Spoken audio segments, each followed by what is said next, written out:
गाव कोरेगाव. आणि डॉक्टरांकडे इकडे येण्यापूर्वी मला म्हणजे माझं वजनही जास्त होतं आणि पोटाच्या तक्रारी होत्या, अपचन व्हायचं आणि पायाचे गोळे वगैरे, पाय तर इतकं दुखायचं की खूपच दुखायचं, असं पायाला असं काय म्हणतात त्याला, गोळे येतात ते पायाला, गोळे यायचे आणि गुडघे तर दुखतच होते. शिवाय माझं ते म्हणजे कमरेचे जे मणके झीज झालेले म्हणून सांगितलं होतं डॉक्टरांनी. आणि ते सतत सतत सतत सारखं ते दुखायचं, म्हणजे असं बसलं चाललं नाही बसलं तरी दुखत होतं. आणि नंतर मग मी ह्या डॉक्टरांचा सल्ला घेतला आणि त्यांची औषधं मी एप्रिल महिन्यापासून मी चालू केलेली आहेत.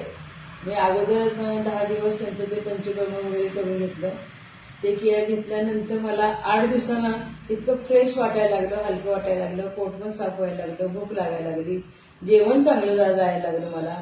आणि नंतर ते म्हणले की तुम्हाला तर मला बीपीची गोळी आणि शुगरची अर्धी एक गोळी चालू होती रोज. तर ती आता 4 महिन्यानंतर मी आता त्यांची जशी औषधं मी घेते, तर माझं म्हणजे आता अर्धीच गोळी आता माझी मी घेते बीपीची आणि अर्धी शुगरची घेते. आणि मी आता खूप जरी 1 किलोमीटर चालले तरी मला दम लागत नाही, त्रास होत नाही.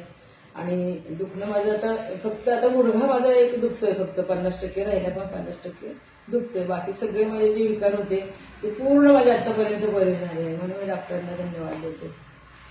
थँक्यू.